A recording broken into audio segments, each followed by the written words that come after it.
going to talk about how your body puts on belly fat and how to force your body to burn it, okay?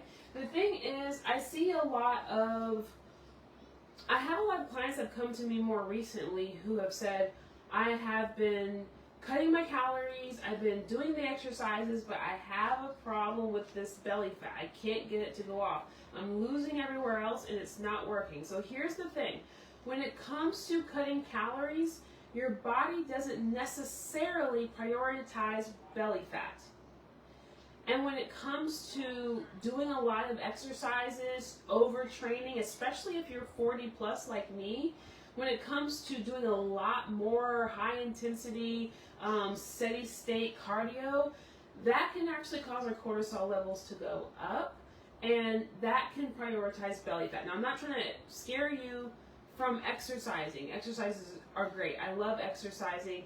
But if you are struggling to get rid of belly fat and you've tried cutting back and dieting, you've tried doing a bunch of exercises and cardio and it hasn't been helping, then I want you to listen to this talk because I think it might bring some things to light. So what we're going to do is we're going to look at how the body, first we're going to look at how the body stores belly fat, okay? So what happens is, first, when you are eating carbs, and let me take this off to start off, okay?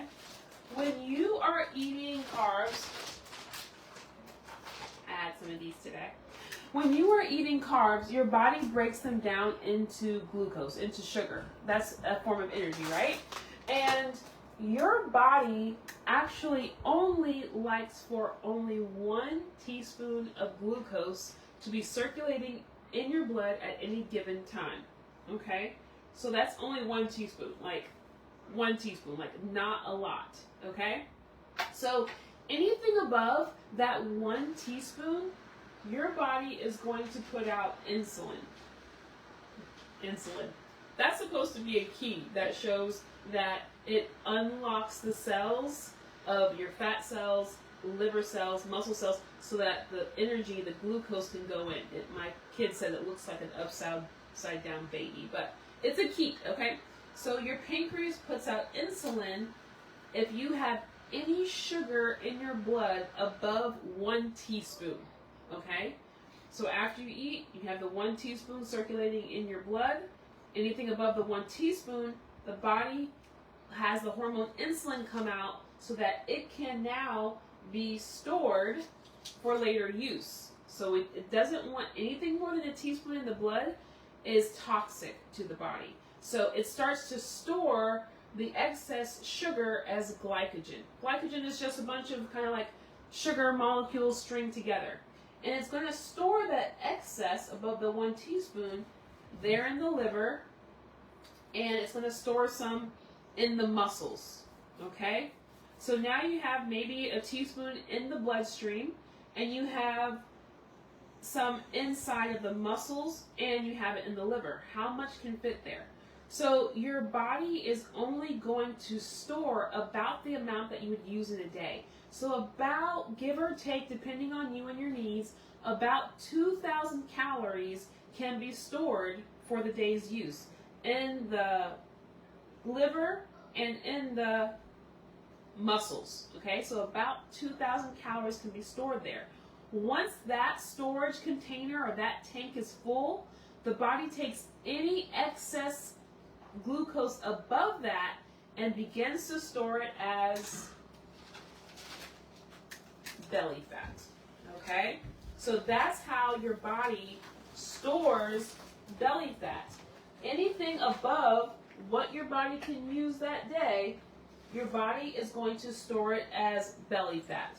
And it stores it as belly fat because your body is like, okay, this is extra energy. We could save it for whenever we need it, for a rainy day, a famine, okay? Stores it around the belly because it's close to the liver, and the liver is what would need, it needs to be close to the liver so it can break it down to use it as energy, okay? So that's how the body stores belly fat. So once these stores are filled up with the 2,000 calories, anything extra, it can be a snack, it can be juice, it can be whatever, anything extra, any extra sugar will be stored as belly fat. So how now do we get our body, how do we force our body to use that?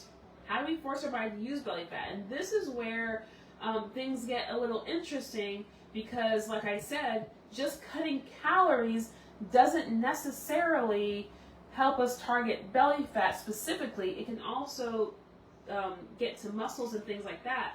But I'm going to show you something that causes your body to more so use and burn the belly fat. Let's look at that. So, in the first 0 to 4 hours after you eat, in the first 0 to 4 hours after you eat, your insulin levels are high, right? That's because anything more than a teaspoon in your blood needs to be stored somewhere else because it's toxic in the bloodstream. So your insulin levels go up because your insulin is what helps to store the sugars in the muscles, liver, and in the belly. So your insulin levels go up so that your blood levels of glucose don't get toxic, right? And at that point, your body is not going to burn fat. It's not going to use fat for energy because 0 to 4 hours after you finish a meal, you have sugar in the blood. So your body is going to prioritize using that sugar in the blood for energy. So 0 to 4 hours after you eat, your body is not going to burn fat, no matter what you do really, because it's going to prioritize using the sugar that's in the blood because that's the easiest source to use. Now, once we get to about 4 to 12 hours after we eat, after we finish a meal, insulin levels start to drop. So I'm going to take insulin off now. We've used up the sugar in the blood. The insulin levels start to drop, so we're no longer storing. And glycogen, your body begins to use the glycogen stores that were saved for later. So now we have these glycogen stores, which were in the liver. We had about 2,000 calories there for that day when we weren't eating. And now our body begins to use up the glycogen. And there's a little bit of fat burning that happens. So I'll take off one of these, okay? A little bit of fat burning starts to happen within this 4 to 12 hour mark. Now, when we get into this 12 to 24 hour mark, we have no more glycogen left. We have no more sugar in the blood left. All we have is the fat. And because the insulin isn't there, telling your body to store fat or to prevent our body from using the fat that's stored, our body goes into major fat burning mode. So it's not until we get to this 12-hour mark, 12 to 24-hour mark, does our body prioritize belly fat. And I said fat before, but I mean belly fat. The reason why it goes to the belly fat because your body thinks it's in a famine or there's something wrong, and your liver wants to use the most easily accessible fat, and that's what's in your belly. It's not going to go all the way to your thighs, all the way to other extremities. It's going to go here because that's what that fat was reserved for, to be close to the liver for the liver to use that easily. So in the 12 to 24 hour mark, that's when the body will start prioritizing belly fat because that will be the only source left. I hope that makes sense because a lot of us are struggling because we might not be getting to this 12 hours of fasting time. Overnight, a lot of times we can get to a 12-hour fasting period, but if you eat very late at night and then you eat early in the morning and we never get into this 12 to 24 hours, we're not going to get this major fat burning zone. And so here's my method for really targeting belly fat on a regular basis. This is what I use with my coaching clients. I have it here. I call it FAT. So what we're going to do is we're going to have fewer meals. A lot of times it was a really big thing, and I still run into people who are big on like 5 or 6 small meals. But the problem with 5 or 6 small meals is that you never get past this 4 to 12 hour window and get into this 12 hours of fasting. So your insulin, your sugars in your blood are always circulating because it's never getting a chance to be used up by the body.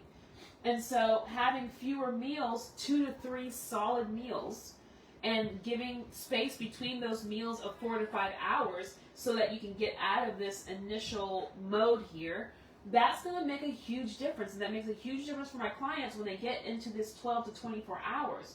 So we have people stopping their meals well before 7, ideally like 6:30, so you can get to bed at a decent time and also get the benefits of that fat burning prioritization by getting to bed before 10. And I talked about that in a video maybe a couple weeks ago. You can check it out on my YouTube or even here on Facebook if it's still there, because these videos get deleted about 30 days. So I do put them on my YouTube. Okay, and so first, you're going to want to have fewer meals so that you're actually getting beyond this 12-hour mark and getting here into this fat-burning zone. That's going to allow the insulin to drop. Because whenever you have insulin present, that is telling your body to store sugar, not burn fat, okay? And so eating fewer meals will allow your insulin to lower, and that will allow your body to target fat. So that's my fat method, fewer meals. 2 to 3 solid meals so that you can get into this 12 to 24 hour mark so that your body has used up all the sugar in your blood, then the glycogen stores for the day, and then only then will it start to target that fat. If you found that helpful, let me know in the comments. If you have any questions, definitely let me know in the comments, and I'll see you next time.